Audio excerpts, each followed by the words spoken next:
মোৰ ছাত্ৰ ছাত্ৰীসকল মই পইণ্টাৰ শৰ্মাই তোমালোকক মোৰ এই ক্লাছলৈ স্বাগতম জনাইছোঁ। মই ক্লাছ 9ৰ বিজ্ঞানৰ ইতিমধ্যে ফিজিক্সৰ গতি বিষয়ক চেপ্টাৰটো শেষ কৰিলোঁ, যিটো গতিৰ চেপ্টাৰ আছিলে, সেই 8 নম্বৰ চেপ্টাৰ সেইটো শেষ কৰিলোঁ। আজি মই ফিজিক্সৰ 9 নম্বৰ চেপ্টাৰটো যিটো বল আৰু গতি বিষয়ক সূত্ৰসমূহ, যিহেতুকে গতি পঢ়াই আছোঁ, গতিকে মই সেই গতিৰ লগতে সম্পৰ্ক থকা সেই দুইটা আচলতে পঢ়াই দিলে ভাল হ'ব বুলি ভাবি মই আজি আকৌ ফিজিক্সৰ চেপ্টাৰটোৱে আৰম্ভ কৰিছোঁ। গতিকে তোমালোকে যদি মোৰ আগৰ ভিডিঅ'সমূহ চাবলৈ ইচ্ছা কৰা তেতিয়াহ'লে মোৰ মানে চেনেলত গৈ প্লে'লিষ্টত ক্লিক কৰিবা, তেতিয়া একাধিক্ৰমে মোৰ ভিডিঅ'সমূহ তোমালোকে চাবলৈ পাবা। আৰু সেই ভিডিঅ'সমূহ চাই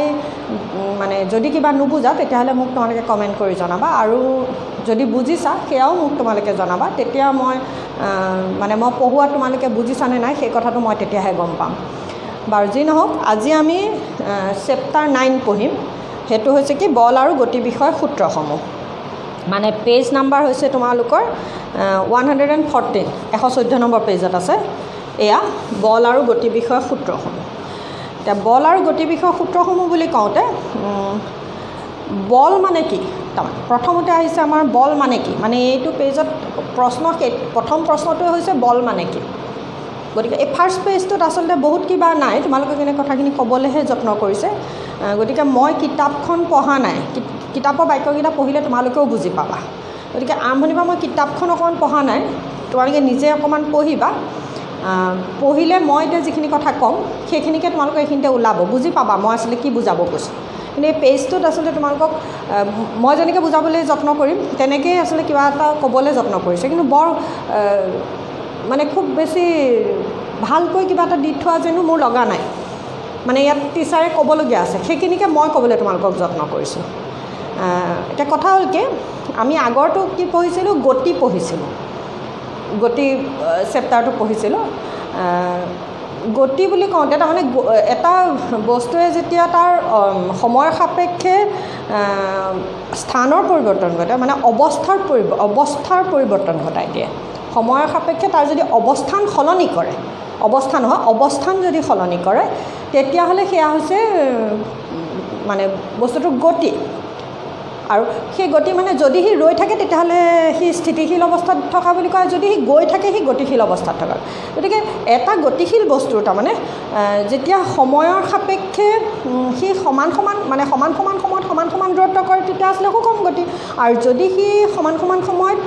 সমান দূৰত্ব অতিক্ৰম নকৰে তেতিয়াহ'লে তেনে গতিক বিষম গতি। গতিকে গতি বুলি কওঁতে আমাৰ সেইটো আছিলে যে সময়ৰ সাপেক্ষে এটা বস্তুৱে যদি তাৰ অৱস্থানৰ সলনি ঘটায় তেতিয়া সেই মানে তাকে কি বুলি কোৱা হয়, গতি বুলি কোৱা হয়। গতিকে যেতিয়া এটা গতিশীল পদাৰ্থই বিষম গতিৰে গতি কৰি থাকে, তাৰ যদি দ্ৰুতি বিষম হয়, মানে সমান সময়ত যদি সমান দূৰত্ব অতিক্ৰম নকৰে, তাৰমানে তেতিয়া সি বিষম দ্ৰুতিত থাকে। আৰু যেতিয়াই গতি বিষম হয় তেতিয়াই কি হয় বুলি কৈছিলোঁ, বেগৰ পৰিৱৰ্তন হয়, আৰু বেগৰ পৰিৱৰ্তন হ'লে ত্বৰণৰ সৃষ্টি হয়। গতিকে সেই বেগৰ যেতিয়া পৰিৱৰ্তন হয়, বেগৰ পৰিৱৰ্তন কিহৰ কাৰণে হ'ব পাৰে বুলি আমি আগৰ চেপ্টাৰটোত কৈছিলোঁ, দুটা কাৰণত। এটা হৈছে যদি বেগৰ মান সাল সলনি হয়, মানে গতিশীল বস্তুটোৰ যদি বেগৰ মান সাল সলনি হয়। বেগ মানে কি আছিলে, একক সময়ত এটা নিৰ্দিষ্ট দিশত অতিক্ৰম কৰা দূৰত্ব যদি বেলেগ হয়, মানে বেগৰ মান যদি পৰিৱৰ্তন হৈ থাকে, আৰু বা কি হ'ব পাৰে যদি সি গতিশীল বস্তুটোৱে গৈ থাকোঁতে সি যদি দিশ সলায়, মানে সি চিধা গৈ আছিলে আকৌ সোঁহাতে গ'ল বাওঁহাতে গ'ল, এনেকৈ যে দিশ সলায়, সেইটো মানে যদি দিশ সলায়, বা যদি দুয়োটাই সলনি হয়, দিশো সলায় আৰু যদি বেগৰ পৰিৱৰ্তন হয়, তেতিয়া কি হয় বুলি কৈছিলে, আমি আগৰ চেপ্টাৰটোত এইখিনি পঢ়ি আহিছোঁ। তেতিয়া কি হয় বুলি কৈছিলে যে এটা গতিশীল বস্তুৰ বেগৰ পৰিৱৰ্তন হয়। মানে বেগৰ পৰিৱৰ্তন বুলি কওঁতে মানে ত্বৰণৰ সৃষ্টি হয়। বেগৰ পৰিৱৰ্তন হ'বলৈ হ'লে মানে তিনিটা কথা হ'ব লাগিব, মানে তিনিওটা একেলগে হ'ব লাগিব বুলি কথা নাই। মানে প্ৰথমটো হৈছে কি, বেগৰ মান সলনি যদি হয় তেতিয়াহ'লে বেগৰ পৰিৱৰ্তন হয়। যদি গতিশীল বস্তুতে দিশ সলায় তেতিয়াহ'লে বেগৰ পৰিৱৰ্তন হ'ব পাৰে, আৰু যদি দিশো সলায় লগতে বেগৰো পৰিৱৰ্তন হয় তেতিয়া বেগৰ পৰিৱৰ্তন হ'ব। মানে এই ধৰণৰ তিনিটা কথাৰ কাৰণে বেগৰ পৰিৱৰ্তন হ'ব পাৰে, আৰু বেগৰ পৰিৱৰ্তন হ'লে ত্বৰণৰ সৃষ্টি হয়। এইখিনি আগৰ কথা। গতিকে এই যে এটা গতিশীল বস্তুৱে যে গতি লাভ কৰিলে কিয় গতি লাভ কৰিলে তাৰ নিশ্চয় কিবা কাৰণ থাকিব বা এটা গতিশীল বস্তু গৈ আছিলে হঠাৎ ৰৈ গ'ল কিয় ৰৈ গ'ল তাৰো নিশ্চয় কিবা কাৰণ আছে মানে কি কাৰণত এটা স্থিতিশীল বস্তুৱে গতি লাভ কৰে বা গতিশীল বস্তু এটাৰ স্থিতিশীল অৱস্থালৈ আহে বা গতিশীল বস্তু স্থিতিশীল অৱস্থালৈ আহিবলৈ হ'লে গতিৰ পৰিৱৰ্তন মানে বেগৰ পৰিৱৰ্তন হ'ব লাগিব মানে সেইবোৰ কিহৰ কাৰণে হয় মানে এটা স্থিতিশীল বস্তু কিয় গতিশীল হয় গতিশীল বস্তু এটা কিয় স্থিতিশীল হয় গতিশীল বস্তু এটা বেগৰ পৰিৱৰ্তন কিয় হয় এইবোৰৰ কাৰণে নিশ্চয় কিবা এটা কাৰণ লাগিব গতিকে সেই কাৰণটোৱে হৈছে কি বল মানে বল প্ৰয়োগ হ'লেহে এটা গতিশীল বস্তুৱে স্থিতিশীল অৱস্থালৈ পৰিৱৰ্তন হয় ৰৈ দিয়েগৈ তাৰমানে গৈ থকা বস্তু এটা গৈ ৰয়গৈ আৰু এটা স্থিতিশীল অৱস্থাত থকা মানে এটা ৰৈ থকা বস্তুৱে কি কৰে ৰৈ থকা বস্তু এটাৰ ওপৰত যদি বল প্ৰয়োগ কৰা হয় তেতিয়াহ'লে সি গতি লাভ কৰে মানে কথা হ'ল কি গতিৰ কাৰণে মানে কি কাৰণত গতি হয় গতিৰ সৃষ্টি হয় সেইটো হৈছে কি বল প্ৰয়োগ হ'লে যে বল প্ৰয়োগ হ'লেহে এটা স্থিতিশীল বস্তুৱে গতি লাভ কৰে আৰু গতিশীল বস্তু এটা স্থিতিশীল অৱস্থালৈ পৰিৱৰ্তন হ'ব পাৰে গতিকে এটা গাড়ী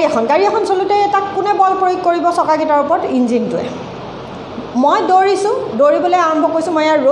ৰৈ থাকোঁতে মই দৌৰিবলৈ আৰম্ভ কৰিলোঁ কোনে বল প্ৰয়োগ কৰিব মোৰ মাংসপেশীখিনিয়ে ভৰিটোত বল প্ৰয়োগ কৰিলে গতিকে মই দৌৰিলোঁ গতিকে এনেকুৱা মানে এই ধৰণৰ কথাবোৰ বিচাৰ কৰাটোৱে হৈছে এইটো চেপ্টাৰৰ মূল উদ্দেশ্য গতিকে এই মাত্ৰ যে মই ক'লোঁ আৰু এই কথাখিনিৰ ওপৰতে প্ৰথম কোনে মানে হেৰি কৰিছিলে অধ্যয়ন কৰিছিলে এইখিনিতে গেলিলিও আৰু আইজাক নিউটনে গতিৰ তাৎপৰ্যৰ সন্দৰ্ভত সম্পূৰ্ণ পৃথক দৃষ্টিভংগী এটা আগ নবঢ়োৱা পৰ্যন্ত এই ধাৰণে মানে সেই তাৰ ওপৰত ভাল ধাৰণাটো সঠিক ধাৰণা এটা হোৱা নাছিলে মানে গতিৰ কাৰণৰ ওপৰত এতিয়া মই যে ক'লোঁ এটা গতিশীল বস্তু এটা স্থিতিশীল অৱস্থালৈ যাবলৈ বা স্থিতিশীল বস্তু এটা গতিশীল মানে কি হৈছে এটা বল ৰৈ আছিলে মই গুৰ নমৰালৈকে সি লৰচৰ নকৰে কিন্তু মই যেতিয়া ভৰিৰে গুৰ মাৰি দিম তেতিয়া এইখিনি পৰা গৈ সি সৌখিনি পাবগৈ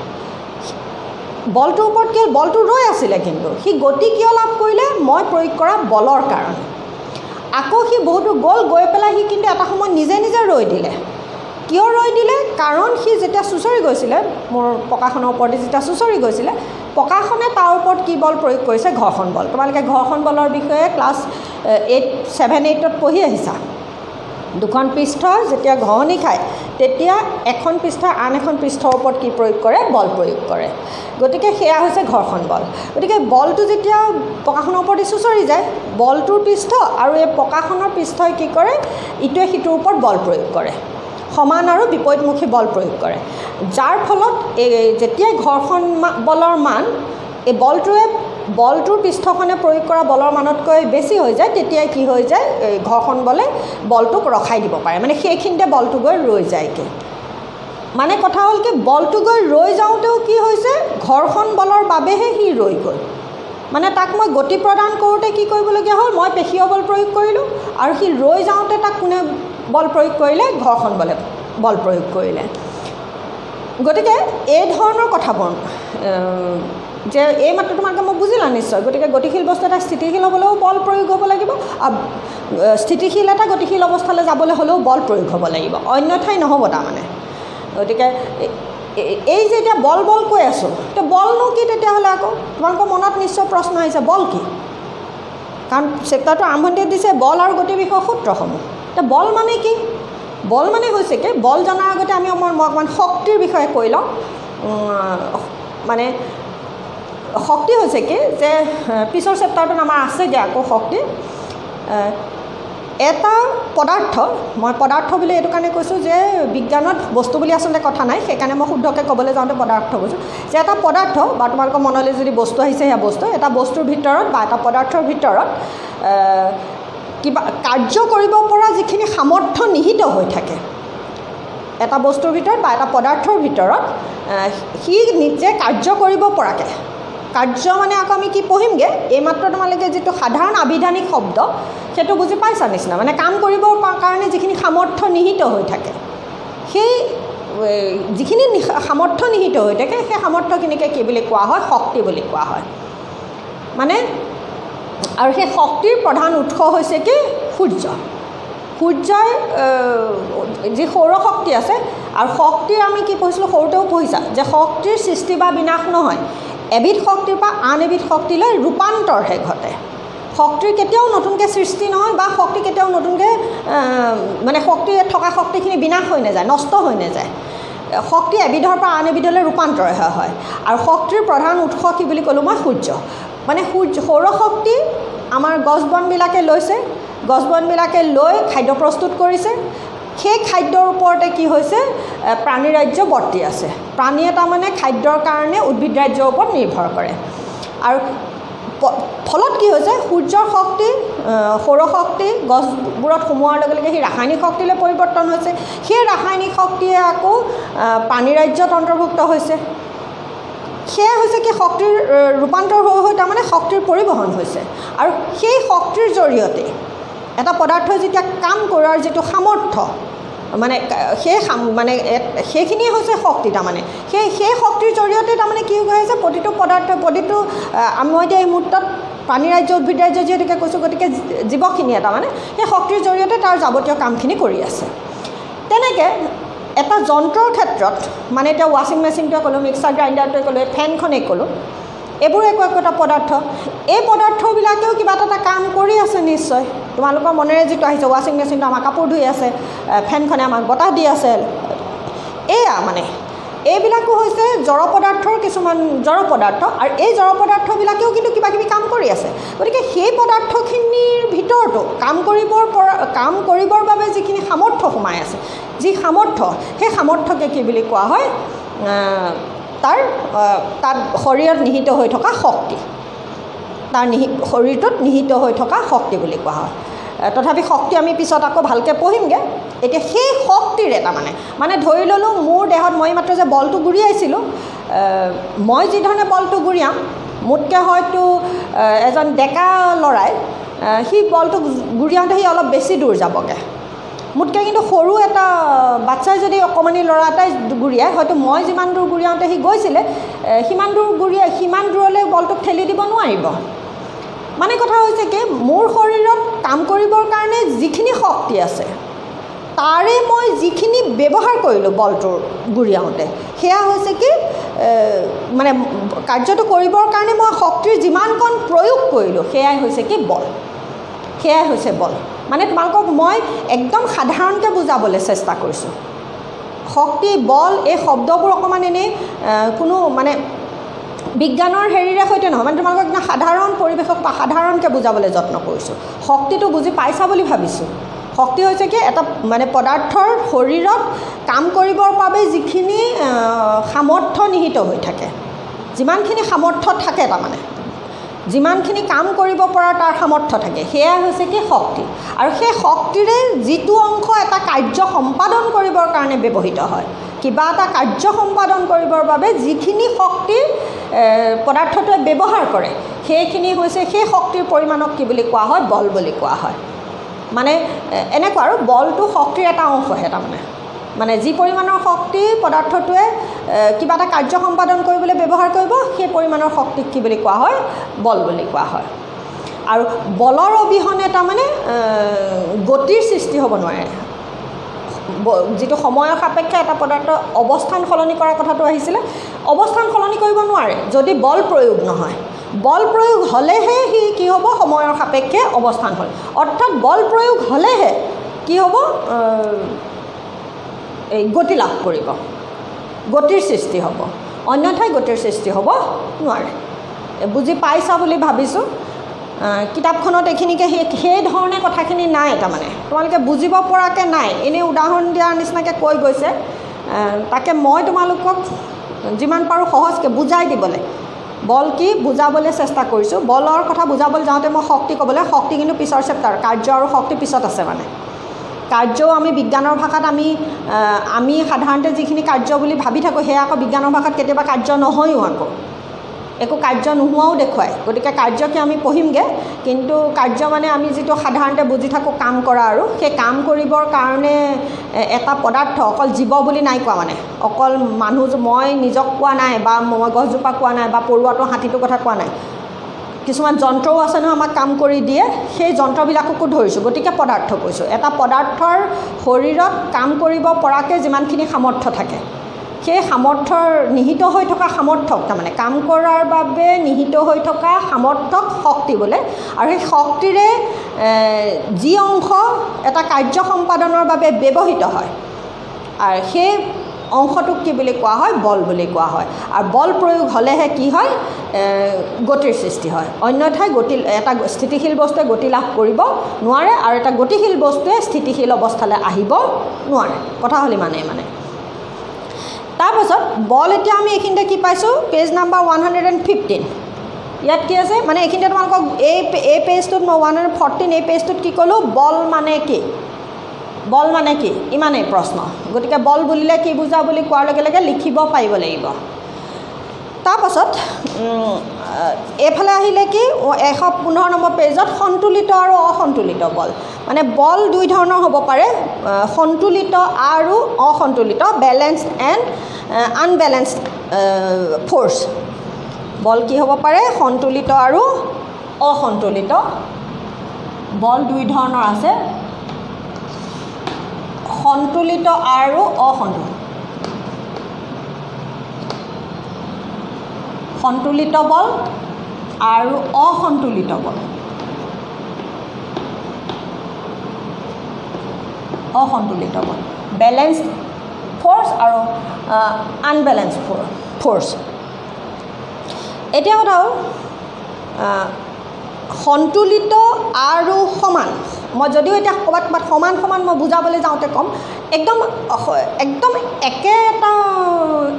একেবাৰে একে অৰ্থ নহয় আকৌ বিজ্ঞানৰ ভাষাত। সমান শব্দটো বুজি পোৱা নিশ্চয় তোমালোকে। সমান আৰু সন্তুলিত। সমান বুলি কোৱাৰ লগে লগে সেই সমতুল্য, এইটো সিটোৰ সমান, আৰু যে এই আঙুলিটো এইটো আঙুলিটোৰ লগত সমান, প্ৰায় মানে ইটোৰ লগত সিটোৱে দেখিবলৈও একে সমান আৰু। কিন্তু যেতিয়া সন্তুলিত শব্দটো আহে, যেনেকৈ আমি দগা পাল্লাখন, এতিয়া এইবোৰ কথা মই বুজাবৰ কাৰণেহে তোমালোকক নিজে মানে বুজাবৰ উদ্দেশ্যে মই কওঁ দেই এইখিনি। সেইধৰণে লিখি থৈ নাহিবা আকৌ যে আমি দগা পাল্লাখনত কি কৰোঁ, লওঁ, লৈ পেলাই এফালে দগা দিওঁ, এফালে দগা দিওঁ, এফালে বস্তু দিওঁ। যেতিয়া আমি দগা দিলোঁ, 1 কেজি দগাটো উঠাওঁ এফালে, আৰু এইফালে মই আলু উঠালোঁ। আলু ধৰি ল'লোঁ, মানে দুজন মানুহ আহিছে, দুইজনক 1 কেজিকৈ আলু লাগে। 1 কেজি দগা এটা উঠাই ল'লোঁ। এজনক প্ৰথমতে জুখি দিলে দোকানীয়ে, যেতিয়া দেখিলে যে 10টা আলুত 1 কেজি হৈ গ'ল, তেখেতক টোপোলা এটা বান্ধি দি দিলে। আকৌ ইজনকো দিব লাগে নহয় 1 কেজি, দগা উঠিয়ে আছে একেটা দগা। আকৌ এইফালে কি কৰিলে, আকৌ আলু উঠালে, এইবাৰ কিন্তু 12টা উঠিলে। আকৌ তেখেতৰ 10টা উঠিছিলে, এখেতৰ কিন্তু 12টা উঠিলে। কিন্তু দুইজনৰে আকৌ 1 কেজি কিন্তু মানে সমান দুইজনৰে পৰিমাণটো। কিন্তু সেইখিনিতে এতিয়া এটা কথা হ'ল, আমি সেয়া তাৰমানে সমান বুলি ক'লোঁ, কিন্তু সমান বুলি কওঁতে আকৌ সংখ্যা হিচাপেতো সি সমান নহ'ল। তাৰমানে এজনৰ আকৌ 10টা ওলালে, এজনৰ 12টা ওলালে, সংখ্যা হিচাপে সমান নহ'ল। তাৰপিছত সেইটো যেতিয়া বেপাৰীজনে এইটো ব্যৱহাৰ কৰে, তেতিয়া যিজনে 10টা উঠিলে তেওঁতো ক'ব পাৰে যে তেওঁৰ তাত দেখোন 10টা আলু 12টা উঠিলে, মোৰ দেখোন 10টা উঠিলে। তেতিয়া তেওঁ যদি সন্দেহ হয়, তেওঁ কি কৰিব, দগা পাল্লাখন, তোমালোকে নিশ্চয় এইটো কথা জানিছা যে দগা পাল্লাখন সমানকৈ ঠিককৈ আছেনে নাই, কাটাডাল একদম ঠিককৈ আছেনে নাই,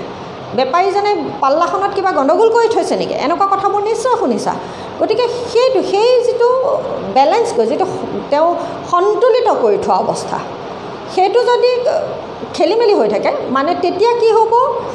এইফালে 1 কেজি উঠালে, এইফালেও 1 কেজি উঠালা, সমান সমান উঠাইছে। কিন্তু যদি দুটা দগাও, এইফালে 1 কেজি দগা এটা, এইফালে 1 কেজি দগা, যদি সি সন্তুলিত হৈ, কাটাডাল যদি সন্তুলিত হৈ নাথাকে, বেপাৰীজনে যদি কিবা এটা গণ্ডগোল কৰি থয় পাল্লাখনত, একদম মাজতে কাটাডাল থাকে, সেইটো যদি গণ্ডগোল কৰি থয়, তেতিয়াহ'লে কি হ'ব, কোনোবা এফালে কিন্তু সি দবি যাব আকৌ। অথচ 1 কেজি দগা দুটাই উঠি আছে, কিন্তু 1 কেজি দগা দুটাই উঠি আছে। কিন্তু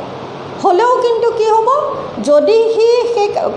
পাল্লাখন তেখেতে কিবা এটা গণ্ডগোল কৰি থয়, সমান হৈ থাকিলেও কিন্তু পাল্লাখন সন্তুলিত অৱস্থাত নাথাকিব।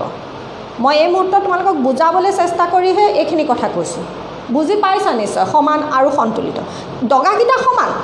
কিন্তু ডগাকেইটা সেই অৱস্থাত সন্তুলিত অৱস্থাত নাই সন্তুলিত অৱস্থাত নাই গতিকে সমান হ'লেই যে সন্তুলিত হ'ব সেইটো মানে সমান আৰু সন্তুলিত দুইটা একদম একে শব্দ নহয় বুজি পাইছা নিশ্চয় তাৰোপৰি তেনেকৈ যে মই ক'লোঁ এজনে 10টা উঠিছিলে এজনৰ 12টা উঠিছিলে তাৰপৰা বেপাৰীজনে কৰিলে কি নহয় চাওক আপোনালোকৰ দুইজনৰ একে আছে বোলে চাওঁ তোমাৰ পাল্লা কিজানি গণ্ডগোল আছে কাৰণ তেখেতৰতো 12টা উঠিছে মোৰ 10টা উঠিছে তাৰপিছত দেখিলে যে দুইফালে উঠাই দিলত কিন্তু মানে সমান হৈ আছে মানে দুইফালে পাল্লাৰ হেৰি সমান হৈ আছে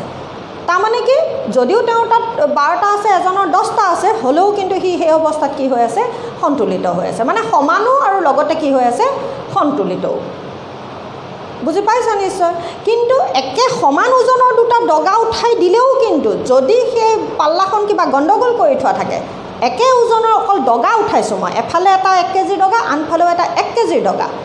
যদি সি সমান কিন্তু দুইটা ডগা কাৰণ 1 কেজি ওজনৰ ডগাকেইটা সমান ডগা কিন্তু সি যদি পাল্লাখন যদি খেলি মেলি থাকে সি সন্তুলিত অৱস্থাত নাথাকিব অথচ 10টা আলু আৰু 12টা আলু কিন্তু কি হৈছে সন্তুলিত দেখুৱালে সমান হৈ দুইখন পাল্লা সমানত দেখুৱালে সেয়া হ'ল সন্তুলিত অৱস্থা সমান আৰু সন্তুলিত আৰু ডগা দুটা সমান কিন্তু সন্তুলিত অৱস্থাত নাথাকে এতিয়া কথা হ'ল যেতিয়া সি মানে ডগা দুটা সমান কিন্তু সন্তুলিত অৱস্থাত নাই যিফালে তললৈ গুচি যাব তাৰমানে সেইফালে বেছি নিচিনা দেখুৱাইছে সেয়া বেছি নিচিনা দেখুৱাৰ কাৰণে সি সেই দিশত গুচি গ'ল এইটো ওপৰলৈ উঠি গ'ল এইখন তললৈ গুচি গ'ল গতিকে যিফালে সি মানে সি সন্তুলিত অৱস্থাত নাই যেতিয়া অসন্তুলিত হৈ গ'ল যিফালে বলৰ মান বেছি হৈ যাব সেইফালে কিন্তু কি হৈ গ'ল ডগাটোৱে মানে পাল্লাখন সেইফালে ডবি গ'ল সেইফালে গতি লাভ কৰি দিলে গতিকে সন্তুলিত আৰু অসন্তুলিত বল যদি সন্তুলিত অৱস্থাত থাকে মানে এতিয়া এইখিনিতে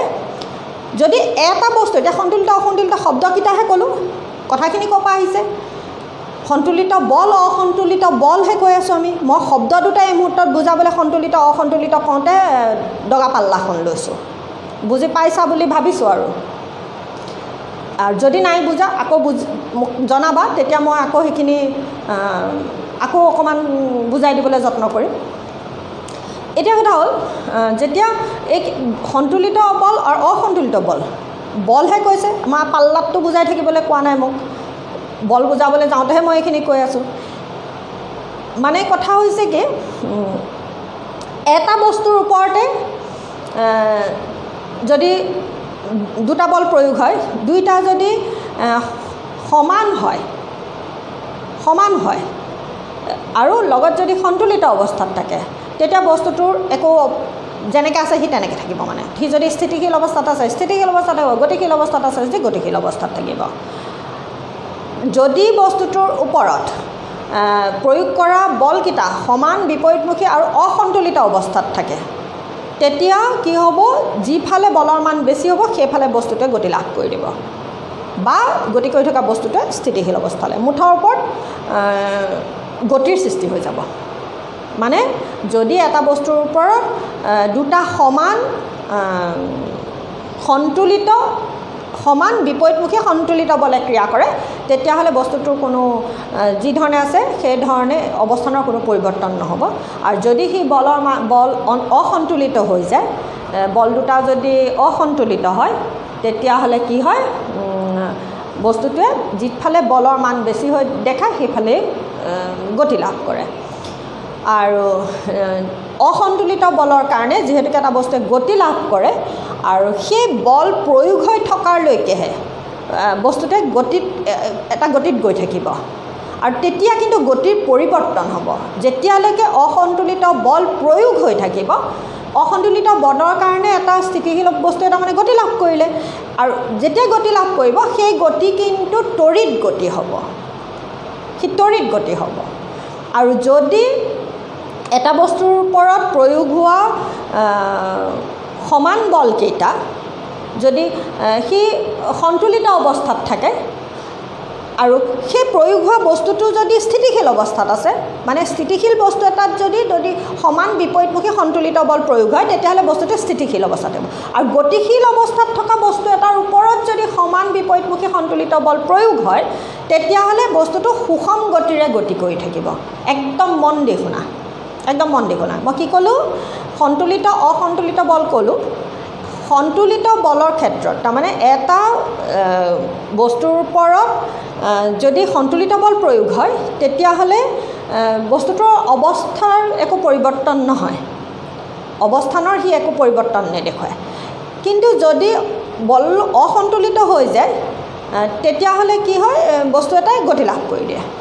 এতিয়া কথা হ'ল যদি এটা স্থিতিশীল বস্তুৰ ওপৰত সমান বিপৰীতমুখী সন্তুলিত বল প্ৰয়োগ হয় তেতিয়াহ'লে স্থিতিশীল বস্তুটো স্থিতিশীল অৱস্থাত থাকে আৰু যদি গতিশীল বস্তু এটাৰ ওপৰত সমান বিপৰীতমুখী সন্তুলিত বল প্ৰয়োগ হয় তেতিয়াহ'লে কি হয় বস্তুটো যি বেগত যি ধৰণে গৈ আছিলে সুষম গতিত সি গৈ থাকিব আৰু যদি স্থিতিশীল বস্তু এটাৰ ওপৰত অসন্তুলিত বল প্ৰয়োগ হয় তেতিয়াহ'লে কিন্তু যিফালে বলৰ মান বেছি হয় সেইফালে বস্তুটোৱে গতি লাভ কৰে আৰু সেই গতিত তড়িৎ গতি হয় মানে বেগৰ পৰিৱৰ্তন হয় অসন্তুলিত বলে কি কৰে এটা স্থিতিশীল বস্তুক গতি প্ৰদান কৰে আৰু গতি প্ৰদান কৰোঁতে কিন্তু সন্তুলিত বলে এটা স্থিতিশীল বস্তুক গতি প্ৰদান কৰিব নোৱাৰে তাৰমানে সন্তুলিত বলে এটা গতিশীল বস্তুক সুষম গতিত লৈ যাব পাৰিব সুষম গতিতে সি গৈ থাকিব তাৰমানে সুষম গতি মানে কি আছিলে সমান সমান সময়ত সমান সমান দূৰত্বত গৈ থাকিব সি অলৰেডি সি গতিশীল অৱস্থাত থাকিব লাগিব কিন্তু যদি সন্তুলিত বল হয় আনবেলেন্স যদি ফ'ৰ্চ এপ্লাই হয় তেতিয়াহ'লে এটা স্থিতিশীল বস্তুৱে গতি লাভ কৰিব আৰু সেই গতি কেনেকুৱা হ'ব গতিত বেগৰ পৰিৱৰ্তন হ'ব অৰ্থাৎ তড়িৎ গতি হ'ব একদম মনত ৰাখিবলগীয়া মানে একো বুজি পোৱা নাই মুখস্থ কৰি থ'লেও হৈ যাব মুখস্থ কৰি থ'লেও হ'ব মানে একো যদি নাইও বুজা সেইটোকে বুজাবলৈ যাওঁতে তোমালোকক কি কৰিছে এই টেবুলখনৰ ওপৰত এখন টেবুলৰ ওপৰত এটুকুৰা কাঠ লৈছে কাঠ বা শিলগুটি যিয়ে হওক এয়া গধুৰ বস্তু এটা লৈছে লৈ এইফালৰ পৰাও ৰছী দুডাল লগাই লৈছে লৈ বল টানাটানি খেলিছে মানে এইফালে টুকুৰা কাঠৰ টুকুৰা এটা লৈছে লৈ তাক টনাটনি খেলিছে টেবুল এখনৰ ওপৰত এনেকৈ কাঠৰ টুকুৰা এটা লৈ এইফালেও ৰছী লগাই দিছে এইফালেও ৰছী লগাই দিছে এইফালে টানিছে সেইফালেও টানিছে দুজন ল'ৰাই এইফালেও টানিছে এইফালে এ টানিছে এইফালে বি নামৰ ল'ৰা এটাই টানি আছে টানি থাকোঁতে দুইটাই কিন্তু বিপৰীতমুখী বল বিপৰীতমুখী কিন্তু এটাই এইটো ডিৰেকশ্যনত গৈছে এটাই এইফালে এটা সোঁফালে টানিছে যদি এটাই বাওঁফালে টানিছে শিলগুটিটো বা ইটা চপৰা বা যিকোনো এটা গধুৰ যিকোনো এটা বস্তুক ই দুইটাৰে কিন্তু বলৰ মান সমান দুইটাই সমান বল প্ৰয়োগ কৰি আছে তেতিয়া যদি দুইটাৰ বল সমান বিপৰীতমুখী যদি বল দুটা সন্তুলিত এৰ লগত বিৰ বলৰ মান যদি সন্তুলিত অৱস্থাত থাকে তেতিয়া কি হ'ব ই ৰৈ থাকিব সি য'ত ৰৈ আছে টেবুলখনত ততে ৰৈ থাকিব লৰচৰ নকৰে আৰু লৈ গুচি যাব নোৱাৰে কোনোবা এটাই তাৰ নিজৰ ফাললৈ টুকুৰাটো টানি লৈ গুচি যাবগৈ নোৱাৰে কিন্তু যদি বলৰ মান ইহঁতৰ দুইটাৰে বলৰ মান সমান কিন্তু একে দুইটা ল'ৰা ছোৱালী এ আৰু বি দুইটা ল'ৰা দুটা আমি সলোৱা নাই একে দুটা ল'ৰাই কিন্তু এইবাৰ কি হ'ল এ কি কৰিলে সমান বলে প্ৰয়োগ কৰিছিলে কৰোঁতেও কিন্তু কিবা এটা কাৰণে বলটোৰ সন্তুলিত নহ'ল অৰ্থাৎ বিৰ ফালে বলৰ মানটো কি হৈ গুচি গ'ল কিছু মানে এইফালে বাঢ়ি যোৱাৰ নিচিনা হ'ল ফলত যিফালে অসন্তুলিত হ'ব সেই দিশত কি হ'ব কাঠৰ টুকুৰাটো বা শিলগুটিটো বা ইটা চপৰা গতি কৰিব বুজি পাইছা নিশ্চয় মানে সেয়াই মই ক'লোঁ নহয় যে যদি এটা স্থিতিশীল অৱস্থাত আছিলে যেতিয়া সমান সন্তুলিত অৱস্থাত আছিলে তেতিয়া ইয়াৰ অৱস্থানৰ পৰিৱৰ্তন হোৱা নাই সি য'ত আছে ত'তে আছে আৰু যদি সি গতি কৰি থকা এটা বস্তুৰ ওপৰত যদি সমান সন্তুলিত বল প্ৰয়োগ হৈ যায় তেতিয়া সি সুষম গতিত গৈ থাকিব আৰু সেইটো খুব কম আছে তেনেকুৱা উদাহৰণ খুব কম আছে কিন্তু যদি বস্তুটোৰ ওপৰত সমান অসন্তুলিত বল প্ৰয়োগ হয় তেতিয়াহ'লে যিফালে বলৰ মান বেছি হোৱা যেন হয় সেইফালে কি হয় বস্তুটোৱে গতি লাভ কৰে অথচ প্ৰয়োগ হোৱা বলৰ মান কিন্তু সমান আছিলে কিন্তু সি অসন্তুলিত হৈ গ'ল মই যেনেকৈ এইমাত্ৰ ক'লোঁ সমান আছিলে ডগা দুটা সমানে আছিলে পাল্লাখন কিবা এটা হোৱাৰ কাৰণে পাল্লাখনক গণ্ডগোল কৰি থোৱাৰ কাৰণে এটা ডগা সেইফালে গুচি গ'লগৈ এটা ওপৰলৈ উঠি গ'ল পাল্লাখনৰ এখন পাল্লা এইটো তললৈ গ'ল মানে কি দুইটা সমান কিন্তু পাল্লাখনৰ বেপাৰীজনে কি কৰিছে কিবা এটা কৰি থৈছে বা পাল্লাখন কিবা এটা বেয়া হ'ল যাৰ বাবে এফালে গুচি গ'লগৈ সেয়া হ'ল কি অসন্তুলিত সমান আছিলে কিন্তু সি অসন্তুলিত হৈ গ'ল আৰু যিফালে অসন্তুলন হৈ যায় সেইফালে কি কৰিব মানে যিফালে বলৰ মান বেছি হোৱা যেন হ'ব সেইফালে কি হ'ব বস্তুটোৱে গতি লাভ কৰিব এয়াই হৈছে সন্তুলিত আৰু অসন্তুলিত বল কিতাপখনতনো কি আছে চোৱাচোন মই এইফালৰ পেজটো নাই পঢ়া আৰু নাই পঢ়া নাই নিজে অকণ পঢ়ি ল'বা মানে বল মানে কি বুলি আহিব বল মানে কি বুলি কওঁতে যে এটা পদাৰ্থত নিহিত হৈ থকা শক্তিৰ যি অংশৰ জৰিয়তে এটা স্থিতিশীল বস্তুক গতিশীল কৰিব পৰা যায় বা গতিশীল বস্তু এটাক স্থিতিশীল অৱস্থালৈ নিব পৰা যায় বা বস্তুৰ আকাৰ সলনি কৰিব পৰা যায় আকাৰ আয়তন সলনি কৰিব পৰা যায় সেই পৰিমাণৰ শক্তিকে কি বুলি কোৱা হয় বল বুলি কোৱা হয় মই কি ক'লোঁ যে কোনো এটা পদাৰ্থৰ শৰীৰত নিহিত হৈ থকা শক্তিৰ যি অংশ কোনো এটা কাৰ্য সম্পাদন কৰিব যাওঁতে অৰ্থাৎ গতিশীল বস্তু এটাক স্থিতিশীল অৱস্থালৈ নিবলৈ বা স্থিতিশীল বস্তু এটাক গতিশীল অৱস্থালৈ নিবলৈ বা বস্তুৰ আকাৰ আয়তনৰ সলনি কৰিবৰ বাবে যিখিনি শক্তিৰ প্ৰয়োগ হয় সেই শক্তিৰ পৰিমাণখিনিকে কি বুলি কোৱা হয় বল বুলি কোৱা হয় বুজি পাইছা বুলি ভাবিছোঁ গতিকে এইকণতে এয়া চাবা কিবা থাকিলে মোক জনাবা তাৰপিছতে আহিছে এয়া সন্তুলিত আৰু অসন্তুলিত বল মই এইকণ অকণমান এনেই পঢ়ি দিছোঁ চোৱাচোন যে চিত্ৰত এখন অনুভূমিক টেবুলত কাঠৰ টুকুৰা এটা দেখুওৱা হৈছে কাঠৰ টুকুৰা দুটা বিপৰীত পৃষ্ঠত এক্স আৰু ৱাই দুডাল ৰছী বান্ধি লোৱা হৈছে বল প্ৰয়োগ কৰি এক্স ৰছীডাল টানিলে টুকুৰাটোৱে সোঁফাললৈ গতি লাভ কৰে আৰু ৱাই ৰছীডালত টানিলে টুকুৰাটোৱে বাওঁফাললৈ গতি কৰে যদি এক্স আৰু ৱাই দুইডাল ৰছী সমান মই এইটোকে যেনিবা এ আৰু বি কৈছোঁ এইটোকে এক্স আৰু ৱাই কৈছে তাৰমানে এক্স আৰু ৱাই কৈছে যে যদি এক্স আৰু ৱাই দুইডাল ৰছী সমান বলেৰে দুইফালে টনা হয় সমান বলেৰে এইফালে আৰু এইফালে সমান বলেৰে যদি টনা হয় যদি এক্স আৰু ৱাই দুইডাল ৰছী সমান বলেৰে দুইফালে টনা হয় তেন্তে টুকুৰাটোৱে গতি লাভ নকৰিব এনেবোৰ বলক সন্তুলিত বল বুলি কোৱা হয় আৰু ইহঁতে বস্তুৰ স্থিতিশীল অথবা গতিশীল অৱস্থাৰ পৰিৱৰ্তন ঘটাব নোৱাৰে কৈছোঁ নহয় মই যে এটা সন্তুলিত বলে স্থিতিশীল বস্তুটোৰ অৱস্থাৰ পৰিৱৰ্তন ঘটাব নোৱাৰে আৰু গতিশীল বস্তু এটাৰ ওপৰত যদি সন্তুলিত বল প্ৰয়োগ হয় তেতিয়াহ'লে সুষম গতিৰ সৃষ্টি কৰে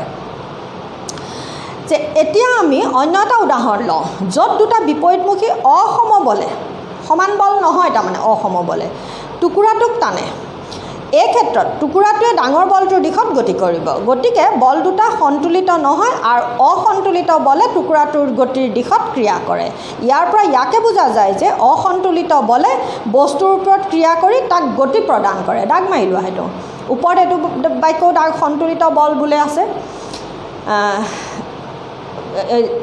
কি ক'লোঁ ইয়াৰ পৰা ইয়াকে বুজা যায় যে অসন্তুলিত বলে বস্তুৰ ওপৰত ক্ৰিয়া কৰি তাক গতি প্ৰদান কৰে যে ল'ৰা ছোৱালী কিছুমানে খহটা মজিয়াত বাকচ এটাত ঠেলিলে কি ঘটিব যে যিহেতু সিহঁতে বাকচটো কম মানৰ বলেৰে ঠেলিলে বাকচটোৱে লৰচৰেই নকৰিব তাৰ কাৰণ হ'ল ঘৰখন প্ৰযুক্ত বলৰ বিপৰীত দিশত ক্ৰিয়াশীল হ'ব মানে বাকচটোৰ ওপৰত ঘৰখন বলে ক্ৰিয়া কৰি থাকিব যেতিয়া এটা বাকচ এনেকৈ থৈ দিয়া হয়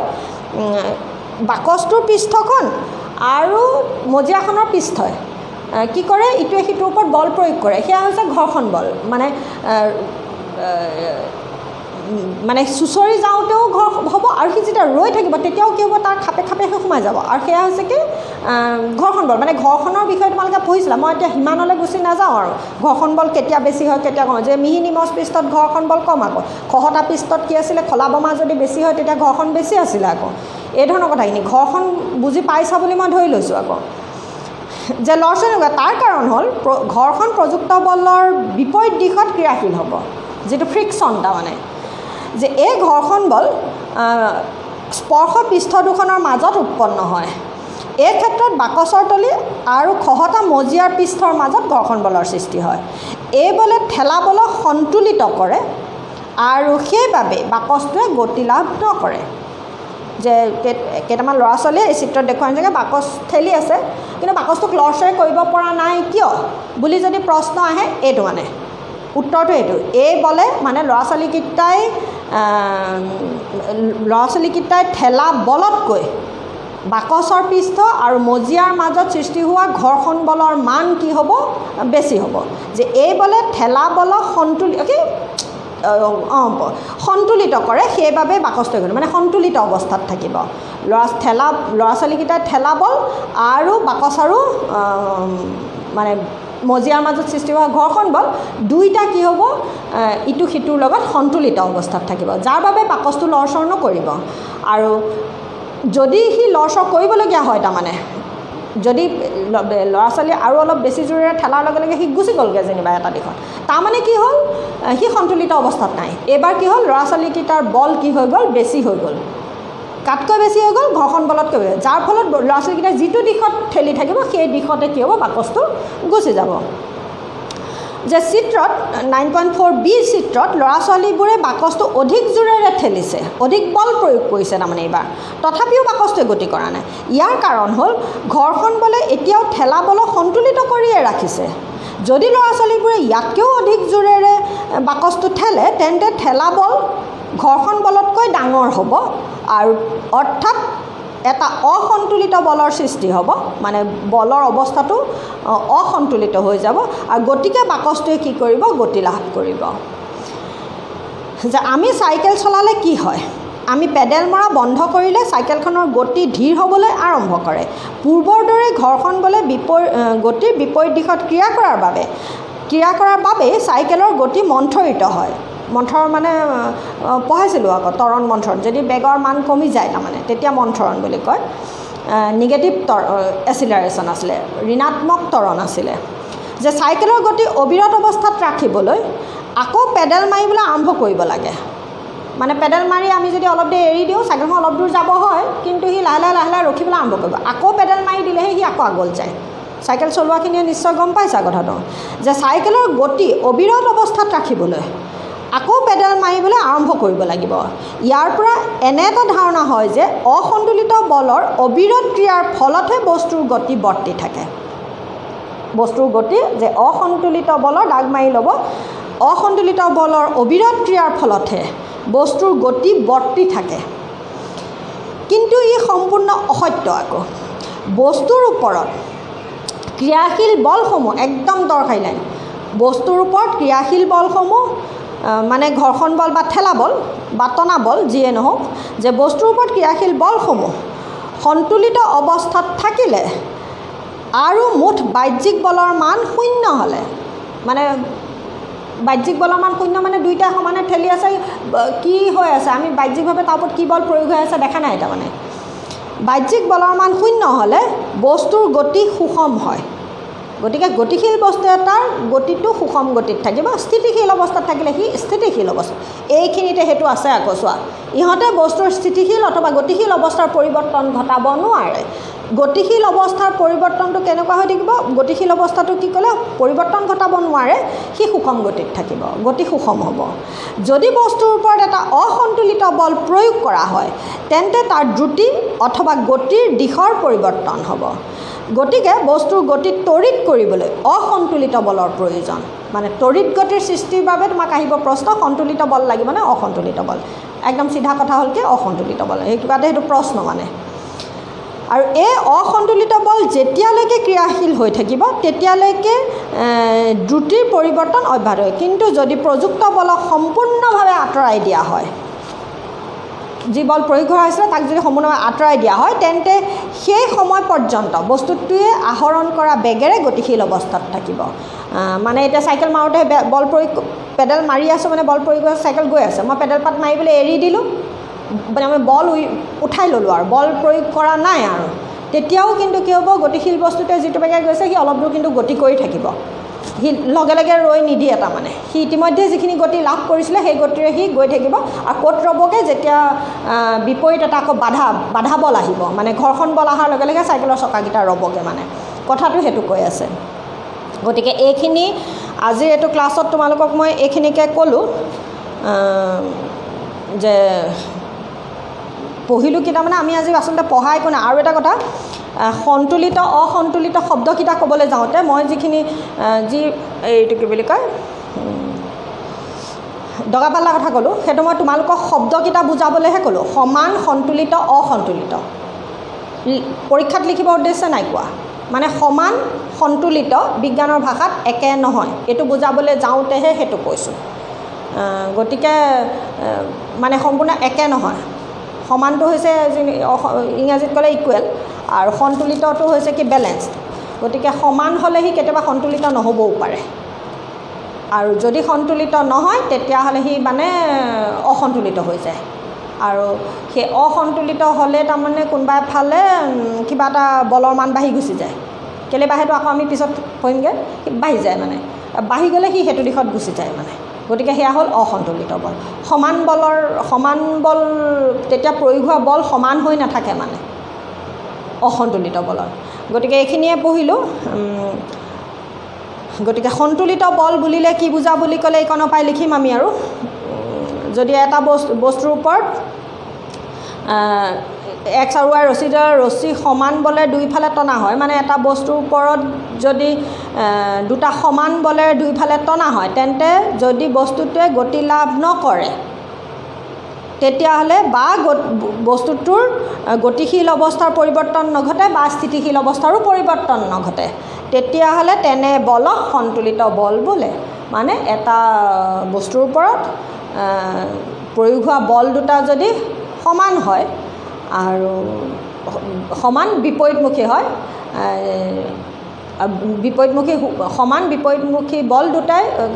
এটা বস্তুৰ ওপৰত ক্ৰিয়া কৰোঁতে যদি বস্তুটোৰ স্থিতিশীল অৱস্থাতে থাকে আৰু গতিশীল বস্তুটো গতিশীল অৱস্থাতে থাকে বা সিহঁতৰ অৱস্থাৰ পৰিৱৰ্তন ঘটাব নোৱাৰে তেনে বলক সন্তুলিত বল বোলে মানে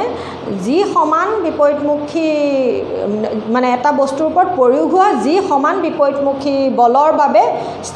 স্থিতিশীল বস্তু এটাৰ অৱস্থাৰ পৰিৱৰ্তন নহয় আৰু গতিশীল বস্তু এটাৰো অৱস্থাৰ পৰিৱৰ্তন নহয় তেনে বলক কি বুলি কোৱা হয় সন্তুলিত এইবাৰ মোৰ বাক্যটো অকণমান ঠিক হ'ল মই কি ক'লোঁ যে এটা বস্তুৰ ওপৰত প্ৰয়োগ হোৱা সমান বিপৰীতমুখী বলে যদি বস্তুটোৰ গতিশীল অৱস্থাৰো পৰিৱৰ্তন ঘটাব নোৱাৰে বা স্থিতিশীল অৱস্থাটোৰো পৰিৱৰ্তন ঘটাব নোৱাৰে তেন্তে বস্তুটোৰ ওপৰত প্ৰয়োগ হোৱা বলক কি বুলি কোৱা হয় সন্তুলিত বল বোলে আৰু যদি তেতিয়াহ'লে সেই অৱস্থাৰ পৰিৱৰ্তন ঘটাব পাৰে যদি বস্তুটোৰ ওপৰত প্ৰয়োগ হোৱা বলৰ মান অসম হয় সমান নহয় তেতিয়া কি হয় বস্তুটোৱে যিফালে বলৰ মান বেছি হয় সেইফালে কি কৰে গতি লাভ কৰে আৰু তেনে ক্ষেত্ৰত প্ৰয়োগ হোৱা বলক কি বুলি কোৱা হয় অসন্তুলিত বল বোলে গতিকে এইখিনি মানে বুজাবলৈ তোমালোকক ইয়াত বোলে নিচিনাকৈ বাক্য নাই মই তোমালোকক বুজি পোৱাকৈ সহজকৈ অকণমান কৈ দিবলৈ চাইছোঁ এইখিনিতে আজি আমি তিনিটাই কথা পঢ়িলোঁ বল মানে কি সন্তুলিত বল কি আৰু অসন্তুলিত বল কি গতিকে ইয়াৰ নেক্সট আমি পঢ়িম কি বলৰ এয়া তাৰ নেক্সট আমি কি পঢ়িম গতি বিষয়ক প্ৰথম সূত্ৰ